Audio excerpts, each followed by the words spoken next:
7 daily habits that bring peace. Buddhist way to live calmly. In a world that constantly moves faster than our minds can process, inner peace often feels like a distant dream. The more we chase comfort, success, or control, the more restless our hearts become. Yet Buddhism teaches that peace isn't something to be found outside. It's a natural state that appears when we stop disturbing it. The Buddhist path isn't about escaping life. It's about living it with clarity, compassion, and balance. Through simple yet profound habits, practiced with mindfulness, one can cultivate a calm presence that no external chaos can shatter. These daily practices are not rituals bound by religion. They are practical ways of aligning your actions, thoughts, and intentions with serenity. This journey toward calm living begins not with grand transformations, but with gentle shifts in how you breathe, think, and see the world. The Buddha taught that peace arises when the mind is still and the heart is free from clinging. It's something you build moment by moment, habit by habit. In this text, we will explore 7 daily habits inspired by Buddhist wisdom. Habits that, when truly lived, can quiet the noise within and lead to a deep, unshakable peace. Let us begin this path together, with presence and openness, learning to live calmly in the midst of life's storms. Morning silence. Begin the day without noise. The first habit that brings peace begins before the sun rises fully, before the world demands your attention, before your mind rushes into motion. It begins in silence. Morning silence is not just the absence of sound, it is the cultivation of inner space. In Buddhism, silence is considered a teacher, a mirror of your mind and a doorway to truth. When you wake up and immediately check your phone, scroll through social media, or dive into tasks, you pull your consciousness outward, your thoughts scatter. But when you start your day in quiet, you bring your awareness inward, aligning with your breath, your body, and your presence.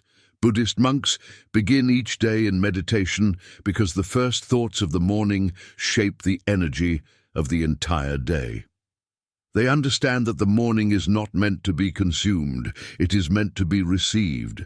You can start with 10 minutes. Sit still, breathe naturally. Observe your breath moving in and out, without control, without effort.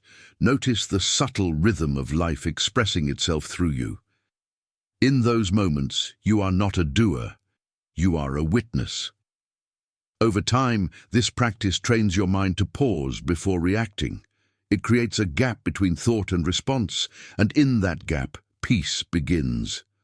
The morning silence becomes a spiritual anchor, reminding you that before the world touches you, peace is already within. Silence is not a void. It is fullness without noise. It holds everything, and in that holding, it teaches acceptance. It teaches you to meet life without resistance.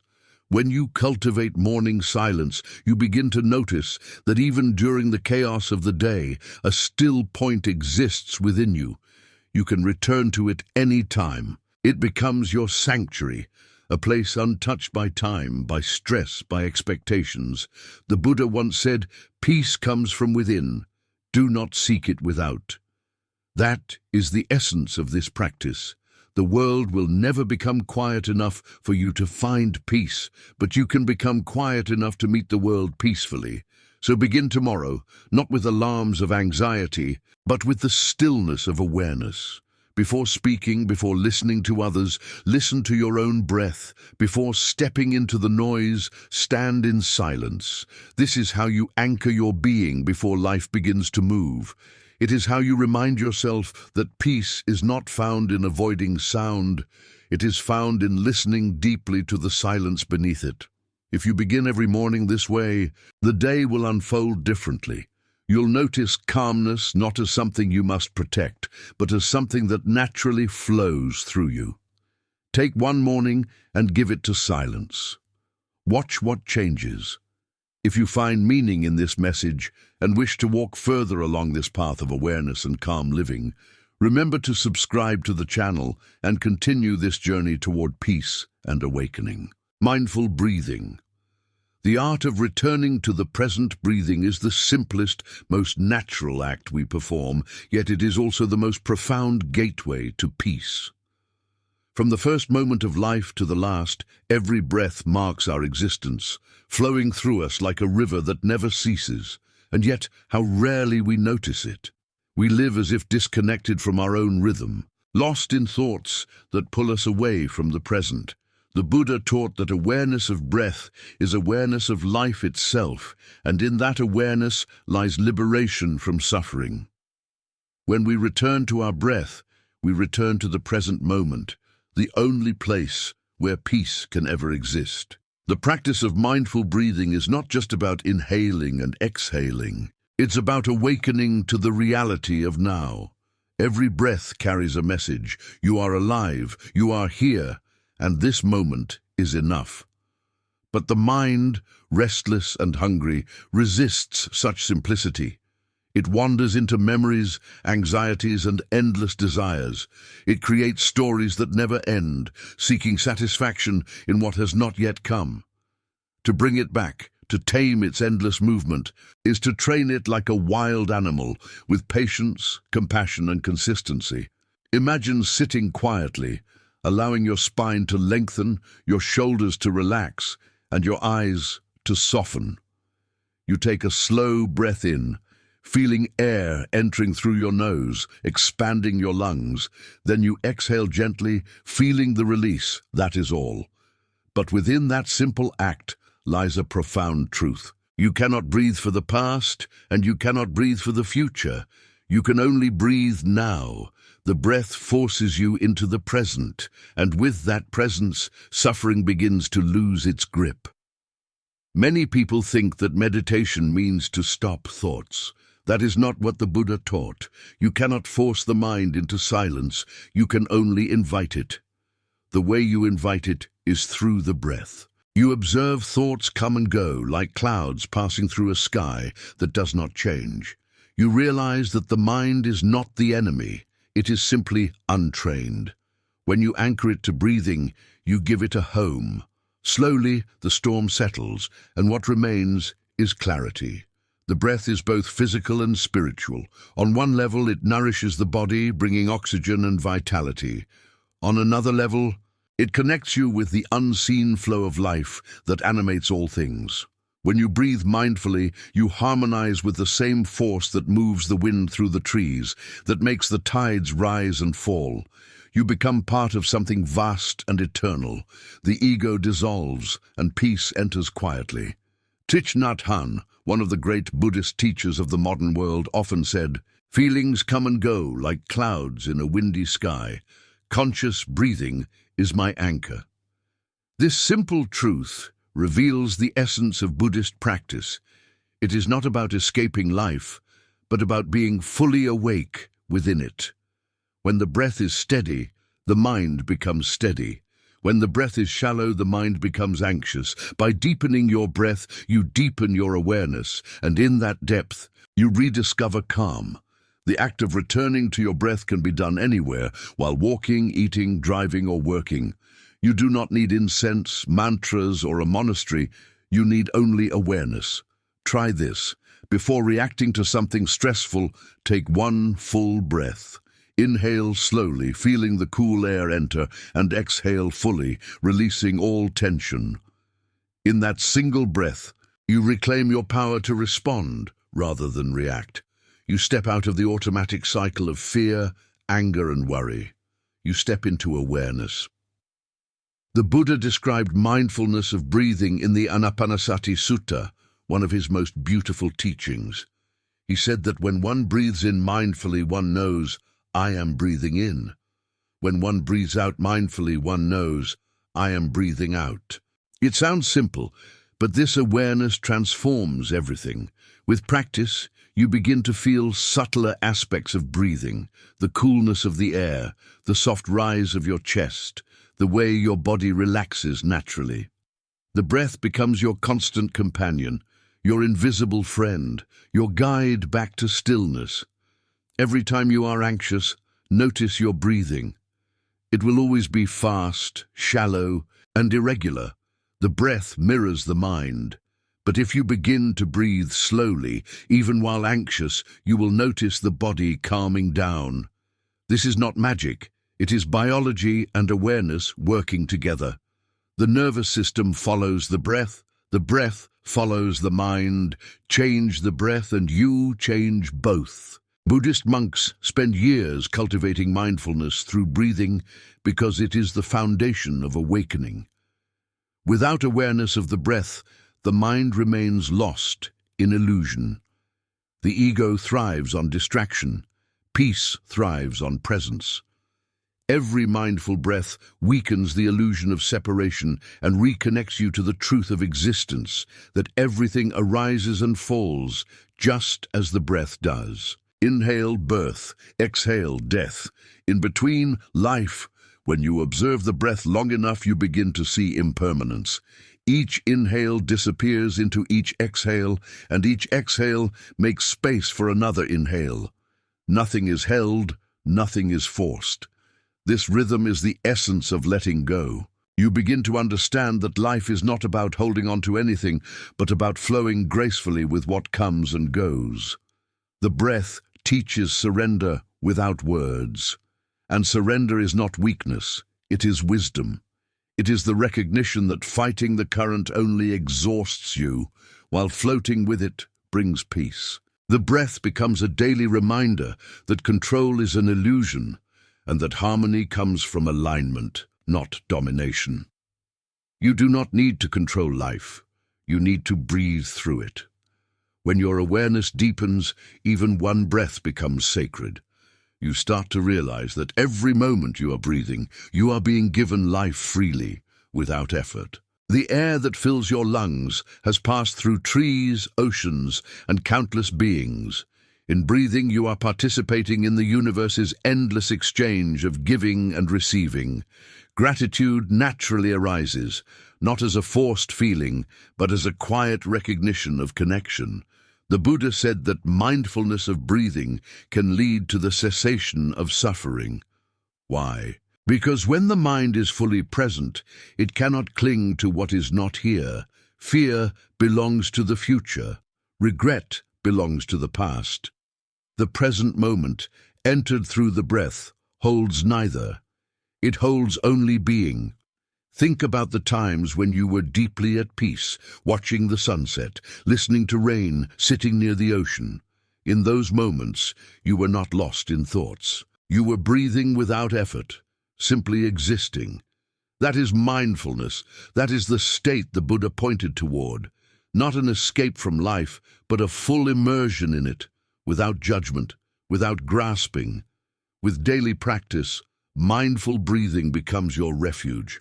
Whenever you feel overwhelmed, you can return to it. You can take 3 deep breaths and remember, I am here, I am alive, I am safe. In this way, peace becomes portable. It travels with you everywhere because it lives within you.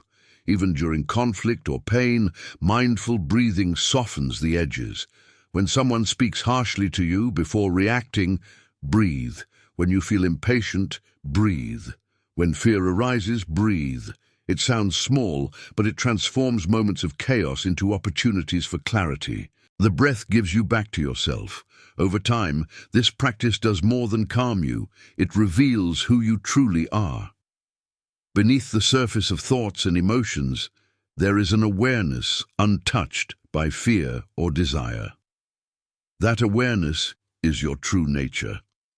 Breathing consciously brings you closer to it, until eventually you begin to live from it. Then peace is no longer a fleeting feeling, but a way of being. There is a famous Zen saying, "When I breathe in, I know that I am alive. When I breathe out, I smile to life." To live this truth daily is to live the Buddhist way of peace. You cannot control the waves of life, but you can learn to breathe beneath them. When mindfulness becomes part of your breath, the world no longer feels heavy. You become light. You move with grace, speak with compassion, and think with clarity. Every action emerges from presence. That is true peace. The peace that no one can give or take away, because it is not dependent on circumstances. To cultivate this habit, you do not need perfection. You only need remembrance. The moment you forget, you can begin again. Every breath is a new beginning. The more you remember to breathe consciously, the more your life transforms from reaction to awareness, from chaos to harmony, from noise to peace. So let your breath become your practice, your prayer, your teacher. When you breathe mindfully, you are not escaping the world. You are entering it more deeply. You are learning to see life not as a struggle to be managed, but as a rhythm to be experienced fully. Begin today. As you finish reading these words, close your eyes and take one mindful breath. Feel the air enter and leave. Feel your body soften. Notice that in this very breath, nothing is missing. You are already whole. If this reflection brings calm to your heart and reminds you of the beauty of awareness, take a moment to subscribe to the channel and continue this path of mindfulness, compassion, and inner peace. The practice of compassion, opening the heart to all beings. Compassion is one of the most transformative forces in the human experience. It has the power to dissolve walls, to soften even the hardest hearts, and to bring harmony where there was conflict. In Buddhist teachings, compassion, karuna, is not merely an emotion or a momentary act of kindness. It is a state of being that arises naturally when the illusion of separation fades. When you begin to see others as part of yourself, their pain becomes your own, and their joy becomes your joy. Compassion is the highest expression of wisdom, for it recognizes the unity beneath all differences. Yet in the modern world, compassion is often misunderstood as weakness. People mistake it for sentimentality or naivete, something easily exploited or impractical in a competitive world. But in truth, compassion requires immense strength. It demands courage to open your heart in a world that often teaches you to close it. It requires patience to understand those who hurt you, and humility to forgive those who do not ask for forgiveness. Compassion does not mean allowing injustice. It means meeting life with understanding rather than hatred, with awareness rather than reaction. In Buddhism, compassion is inseparable from mindfulness. You cannot truly be compassionate if you are not present. To be present is to truly see, to recognize the suffering that exists in yourself and others. The Buddha taught that all beings seek happiness and wish to avoid suffering. When you understand this truth not just intellectually but experientially, your attitude toward others changes. You begin to see beyond behavior, beyond appearances, into the shared longing that unites all beings. True compassion begins within. It starts by turning the light of awareness inward, seeing your own pain, your own wounds, without judgment. For many, this is the hardest part. We live with constant self-criticism, shame, and guilt. We are harsh toward ourselves in ways we would never be toward others. Buddhism teaches that without self-compassion, compassion for others cannot be complete. You cannot give what you have not cultivated. So the practice begins here, by sitting quietly and observing your inner dialogue. Notice how often you attack yourself for mistakes, how often you resist your own emotions. Then soften. Instead of asking, "What is wrong with me?" ask, "What is this part of me trying to say?" Every emotion, even the painful ones, is a messenger. When you meet it with compassion, it transforms. Anger reveals unmet needs. Fear shows where love is absent. Sadness points to what you value most. Compassion allows these messages to be heard without suppression or exaggeration. When you practice self-compassion, you stop fighting against yourself. You stop trying to fix the human experience, and you start honoring it. You realize that imperfection is not failure. It is life expressing its complexity through you.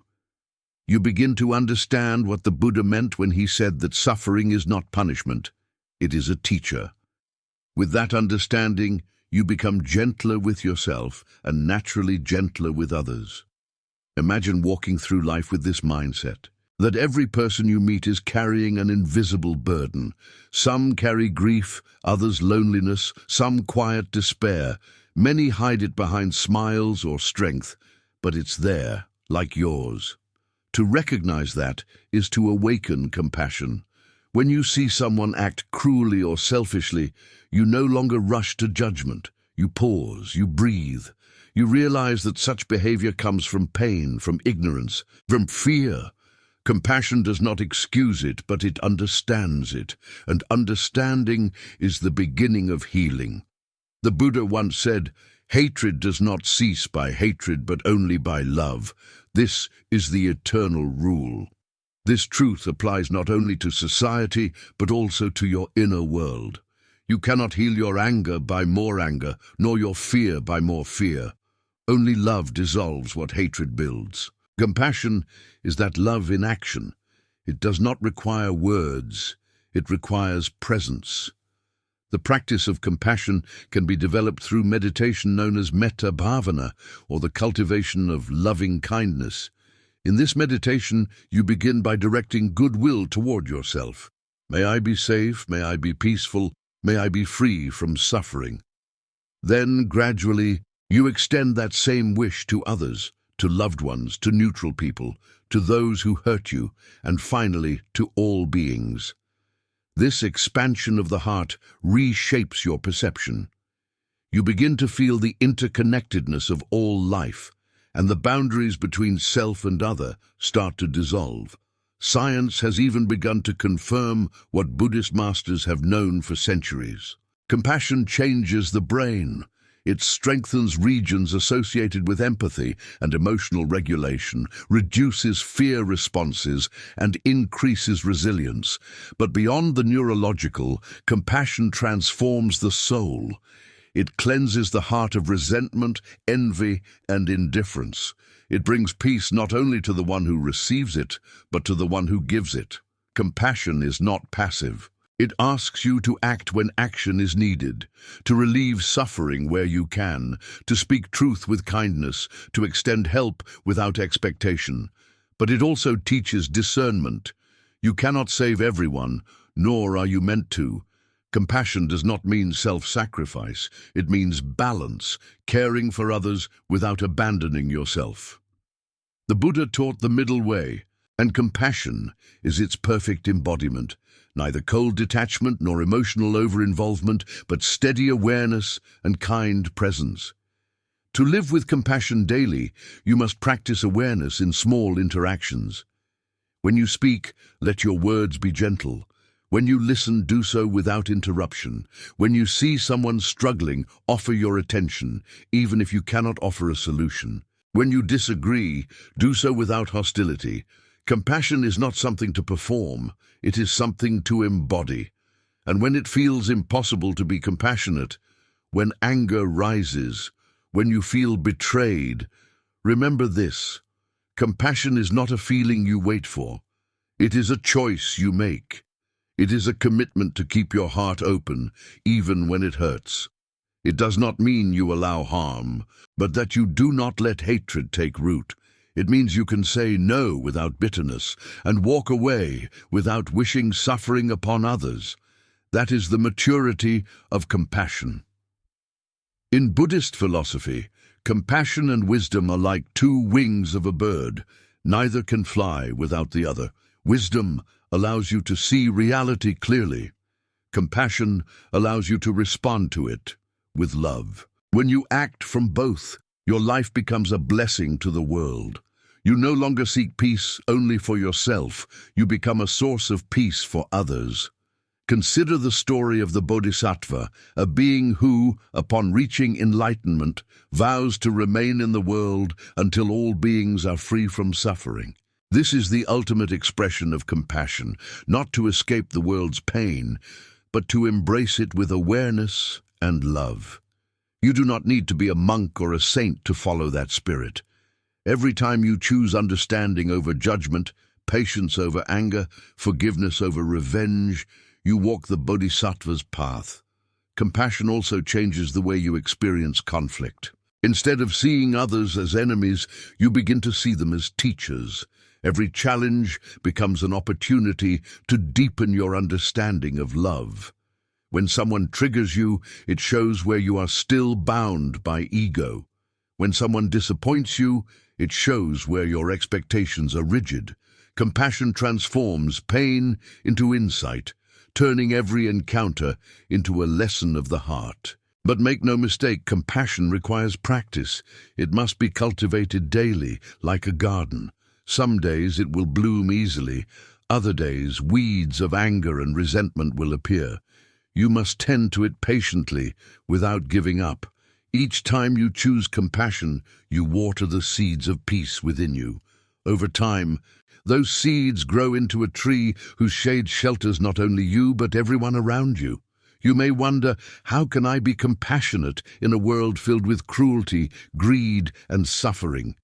The answer is simple, though not easy. Start where you are. Begin with one act, one word, one moment of kindness. The Buddha said that a single compassionate thought is more powerful than 1,000 rituals. Compassion spreads. It ripples through space and time, touching hearts you will never know.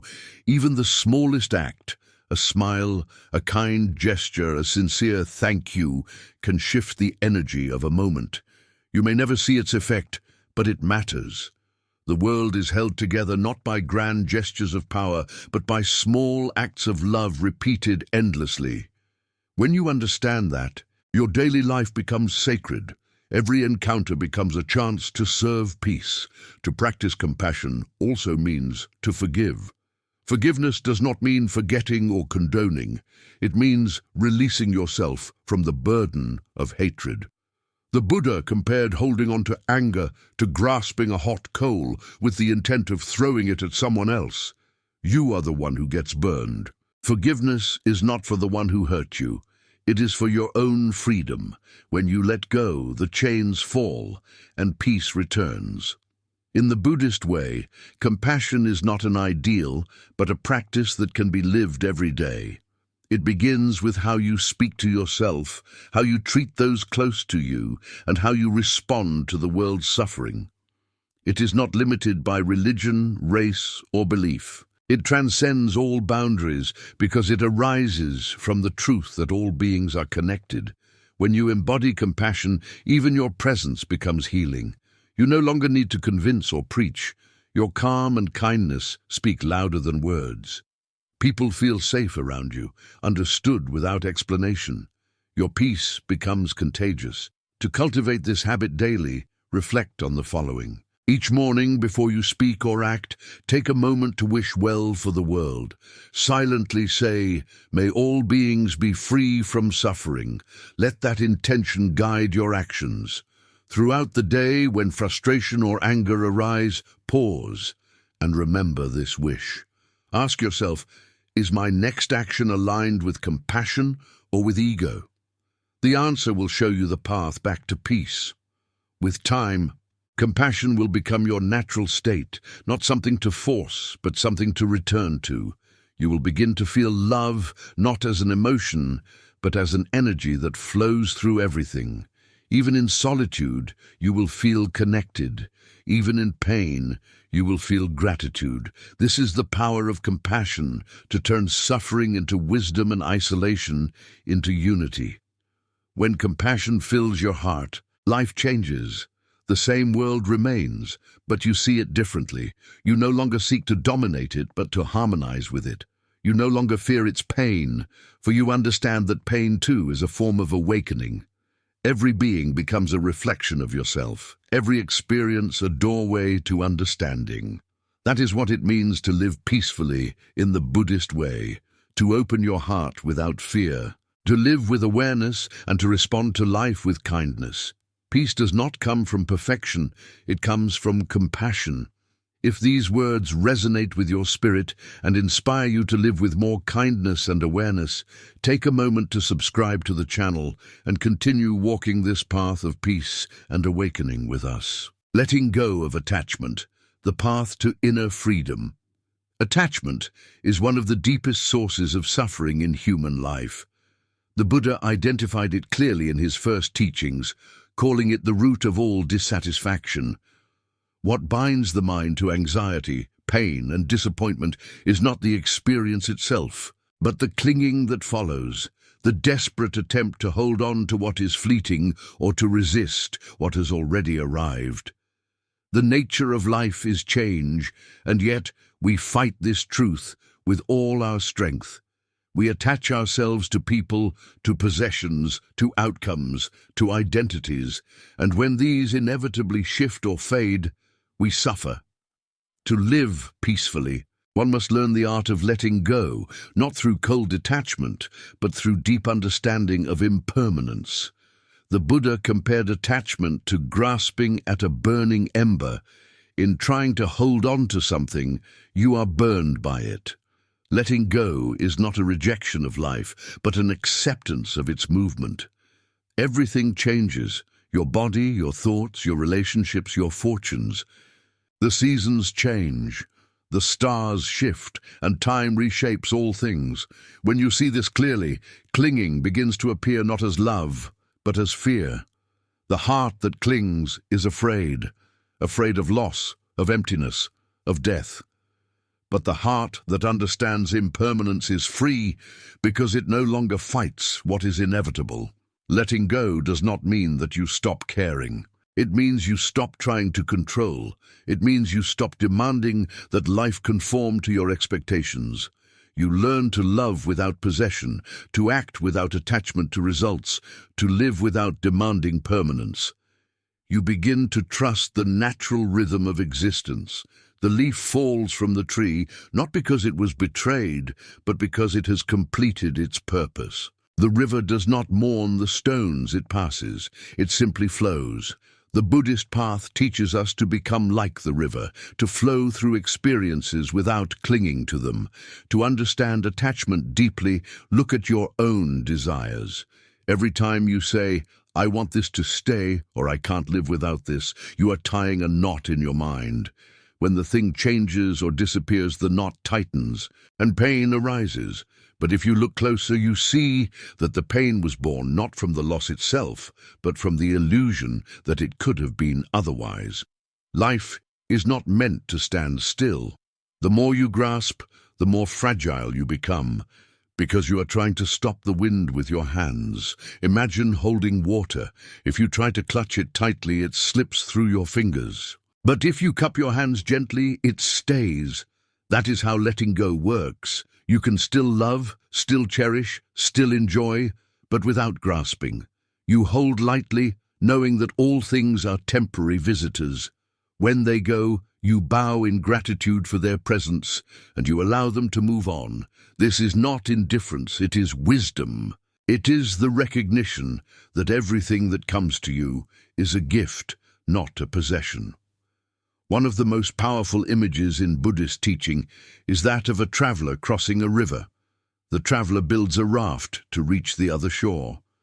When he arrives, he does not carry the raft on his back. He leaves it behind. In the same way, teachings, beliefs, even good habits are tools for crossing certain stages of life. Once they serve their purpose, clinging to them becomes a burden. Letting go means trusting that what brought you here does not need to be carried forever. It means allowing growth to continue without attachment to past forms. Attachment is subtle.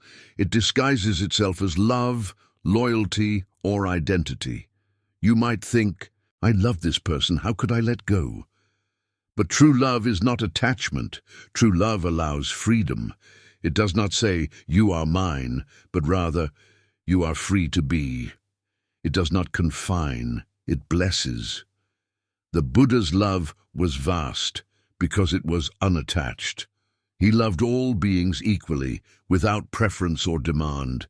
His love did not depend on how others behaved. It was not fragile because it was rooted in wisdom, not desire. You can begin to practice letting go in small ways. Start with your thoughts. Notice how often you replay the past or worry about the future.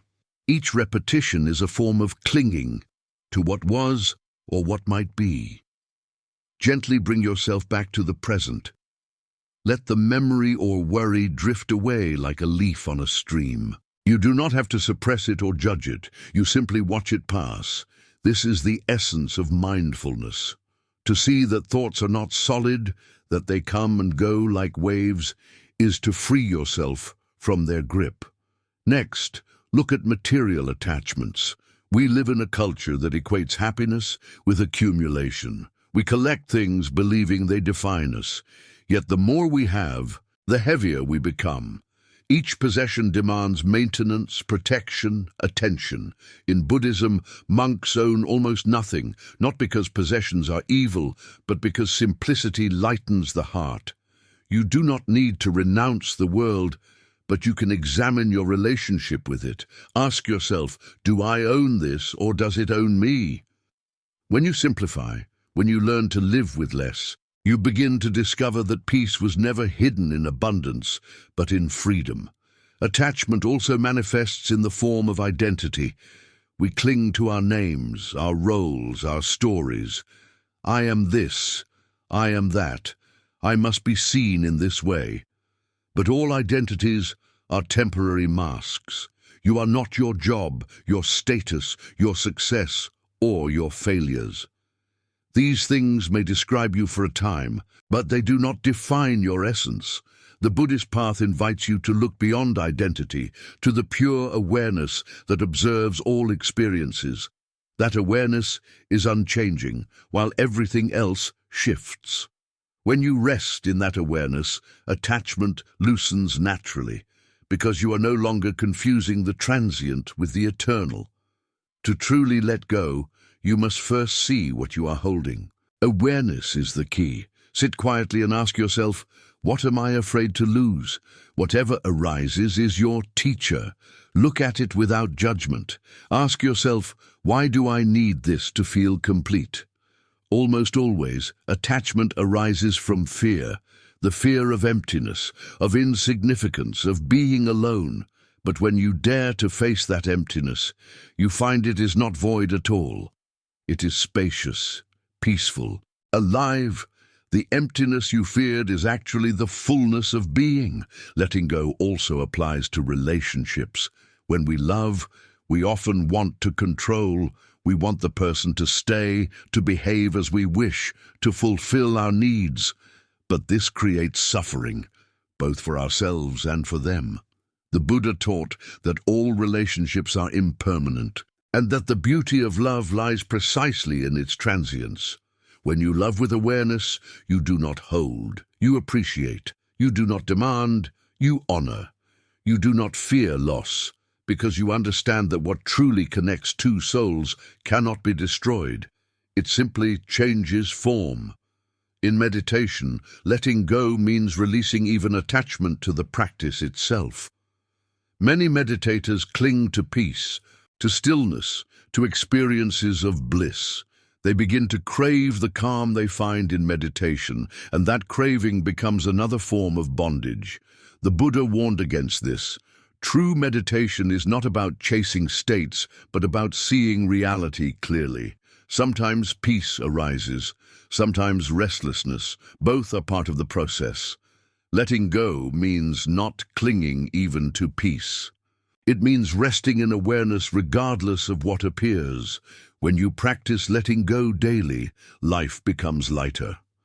Disappointments no longer crush you because you understand their impermanence. Success no longer intoxicates you because you know it too will pass.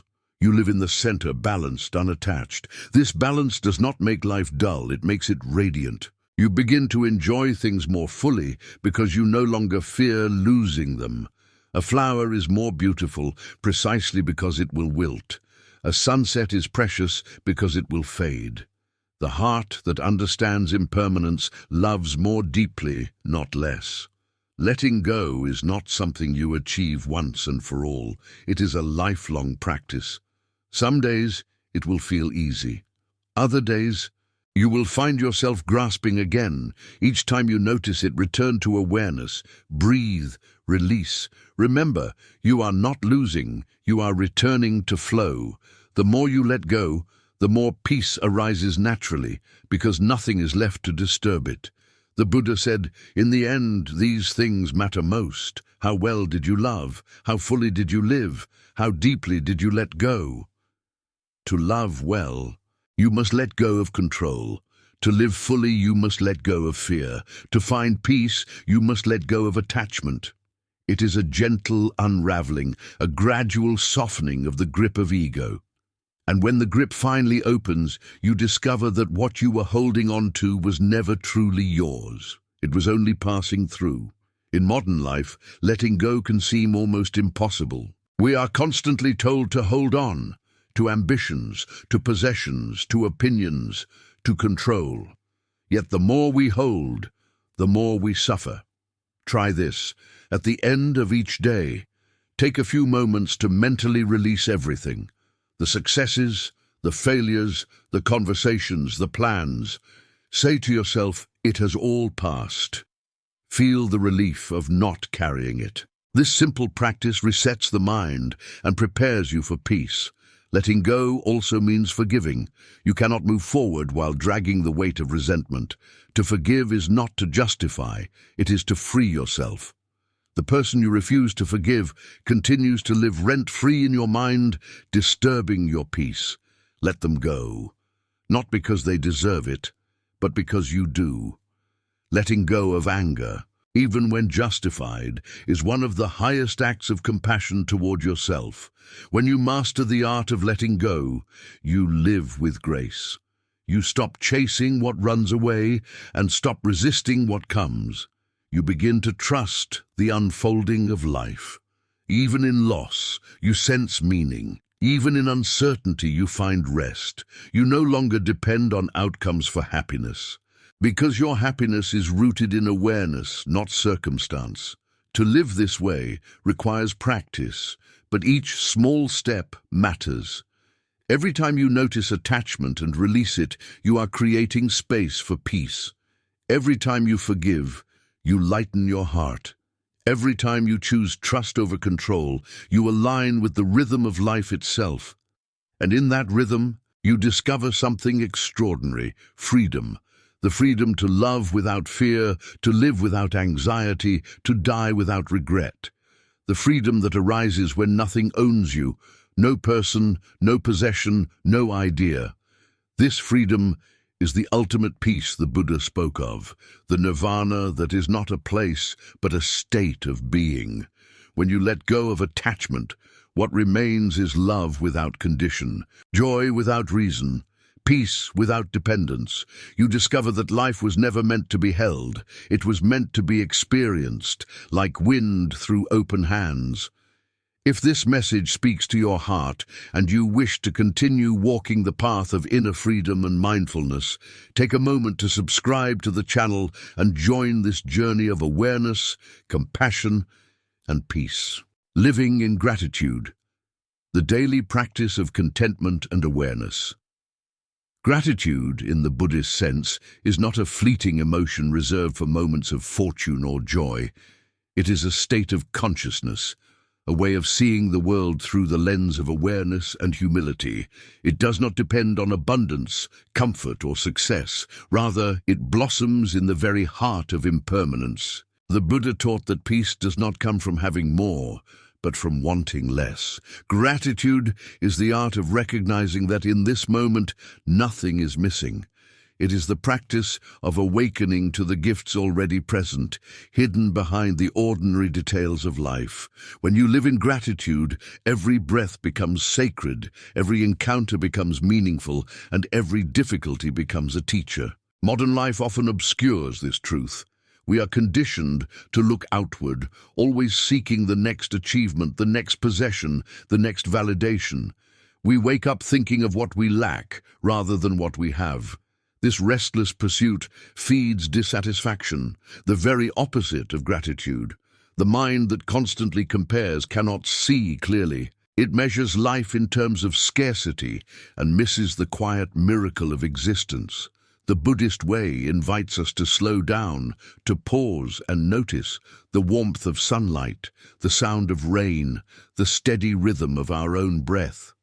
When awareness meets the present moment, gratitude arises naturally. To understand gratitude deeply, one must first understand dependent origination, a fundamental Buddhist teaching. It says that nothing exists independently. Everything arises in connection with everything else. The food you eat is possible because of the earth, the rain, the farmer, the sun, and countless unseen hands. The clothes you wear, the air you breathe, even the language you speak, all are the result of infinite causes and conditions. You are not separate from this web. You are woven into it. Gratitude is the recognition of this interconnection. It is the realization that every moment is supported by countless lives, countless efforts, countless gifts. When you begin to live with this awareness, even the simplest things become extraordinary.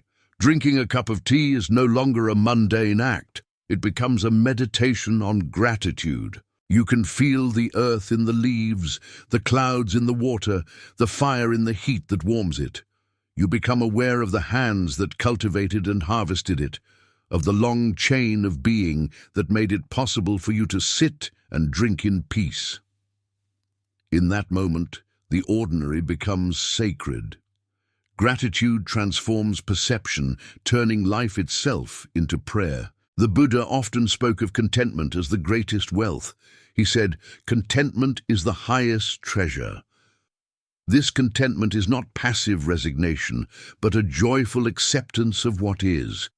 It arises when you stop measuring life by what you think you deserve and start embracing it as it is given. Gratitude teaches the heart to bow before reality, to find beauty even in imperfection, and to see value even in pain. When you live with gratitude, dissatisfaction loses its power, and peace begins to settle like a calm lake after a storm. True gratitude does not ignore suffering, it includes it. It is not blind optimism, but compassionate awareness.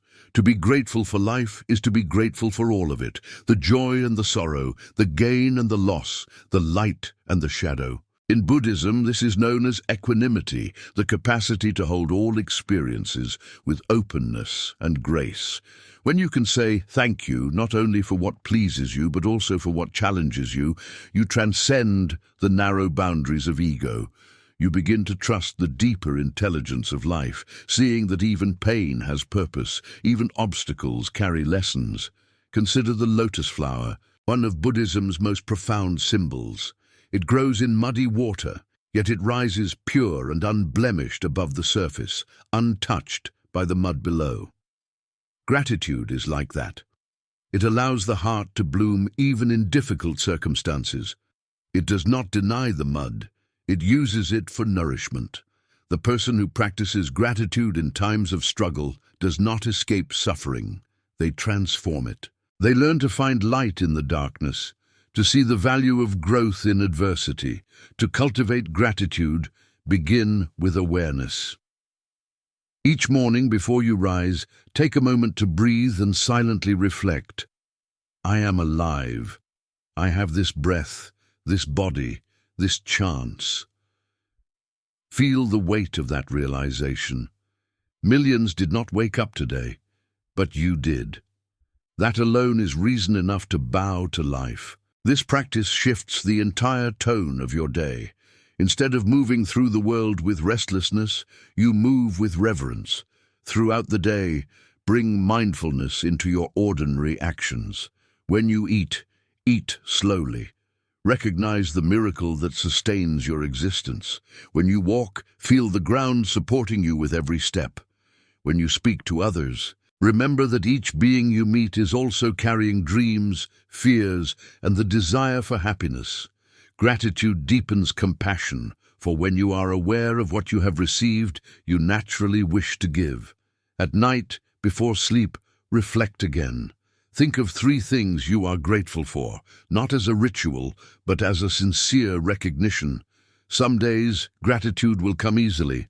A kind word, a peaceful moment, a smile. Other days, it will require effort. You may have to dig deeper, finding gratitude for strength in adversity or for the lessons hidden in pain. Over time, this nightly reflection rewires the mind, training it to see abundance rather than lack. Gratitude also has a profound healing power. The mind steeped in gratitude cannot simultaneously hold resentment. It dissolves the poison of envy and replaces it with appreciation. You begin to celebrate the happiness of others rather than compete with it. You realize that another's success does not diminish your own. It enriches the collective whole. Gratitude opens the heart, and in that openness, peace flows effortlessly. In relationships, gratitude transforms everything. When you focus on what others do wrong, resentment grows. But when you consciously acknowledge what they bring into your life, their presence, their care, even their imperfections, you strengthen connection. Expressing gratitude need not be elaborate. A sincere thank you spoken from awareness can change the energy between two people completely. It reminds both of the shared humanity that unites them beyond differences. Even toward yourself, gratitude is essential. Often, we forget to appreciate our own efforts, our own resilience. We focus only on what we have not achieved, ignoring how far we have come. Take a moment to thank yourself for enduring, for trying, for learning. This simple act nourishes self-compassion and releases the endless striving that feeds anxiety. When you honor your own journey with gratitude, you align with the truth that you are already enough. In Buddhist monasteries, gratitude is woven into every aspect of life. Monks bow to their food before eating, to their teachers after learning, even to the floor that supports their steps. These bows are not gestures of worship, they are expressions of humility.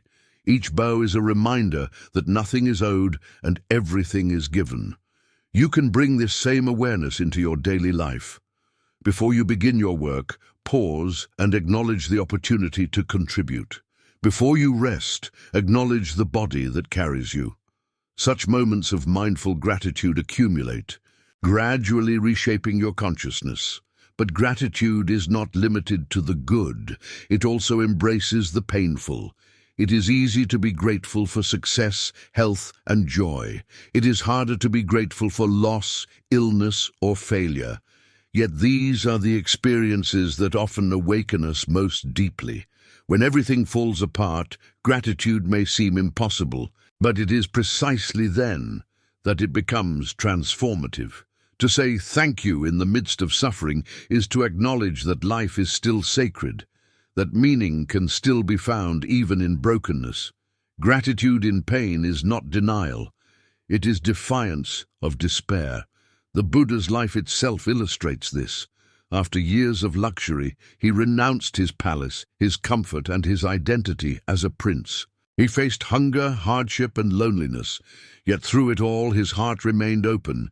He saw that suffering was not punishment, but a path to understanding. From that awareness, gratitude arose, not for pleasure or privilege, but for the opportunity to awaken. His teaching invites us to do the same, to find peace, not by avoiding pain, but by meeting it with an open, grateful heart. When gratitude becomes a daily habit, even small moments take on profound meaning. The morning light filtering through your window, the laughter of a friend, the sound of wind in the trees. These are not trivial details. They are reminders of life's grace. You begin to see that happiness is not something to chase, it is something to notice. Gratitude turns the mind from scarcity to sufficiency, from striving to being. Science now confirms what Buddhism has long taught. Gratitude changes the brain. It strengthens neural pathways associated with happiness and reduces stress responses. But beyond science, gratitude transforms the spirit. It replaces fear with trust, isolation with connection, and restlessness with peace. The grateful heart no longer demands that life be different. It meets life as it is and finds beauty there. In times of uncertainty, gratitude becomes your anchor. When the future feels unclear, gratitude keeps you grounded in the present. When fear whispers that you are alone, gratitude reminds you of the invisible support surrounding you. It shifts attention from what is missing to what is here. And in that simple shift, anxiety begins to dissolve. Gratitude also leads to generosity. The one who feels full naturally wishes to give. You realize that peace is not something to hoard, but something to share. Each act of giving, whether a smile, a kind word, or a helping hand, multiplies the gratitude that gave birth to it. In this way, gratitude becomes a cycle. The more you give, the more you receive. The more you receive, the more you give. This is the harmony of compassionate living. To live in gratitude is to live awake. It means walking through life with eyes open to the miracle of existence. It does not mean you will never feel sadness or longing. It means you will no longer be consumed by them. Gratitude allows you to experience everything fully, yet remain at peace. You begin to understand that joy and sorrow are not opposites, but parts of the same whole. Gratitude unites them, revealing the beauty hidden in both. As your practice deepens, gratitude begins to arise spontaneously. You no longer need to search for reasons. You wake up and feel grateful simply for being. You breathe, and gratitude flows with the breath. You look at the world and see that even its impermanence is a gift, because it reminds you to cherish every moment. Life stops being something to survive and becomes something to revere. This is the culmination of the Buddhist way, to see life not as a series of obstacles, but as a continuous opportunity to awaken. Gratitude becomes the path, the practice, and the destination. It is the quiet joy of being present, the soft glow of awareness that illuminates even the darkest times. To live this truth, begin now. Wherever you are, pause. Feel your breath. Look around. There is always something to be grateful for. The air that fills your lungs, the heart that beats without demand, the consciousness that allows you to read these words. Gratitude does not need perfection. It only needs presence. When you make gratitude your way of life, peace follows naturally. You no longer chase happiness. It arises on its own, like sunlight breaking through clouds. You realize that the present moment is complete, that nothing more is needed. This is the essence of Buddhist calm, to rest fully in what is, to meet life with a grateful heart, and to let peace flow from that recognition. If this message of mindfulness and gratitude resonates with you, and you wish to continue exploring the path to peace, take a moment to subscribe to the channel and walk with us on this journey toward awareness, compassion, and true serenity.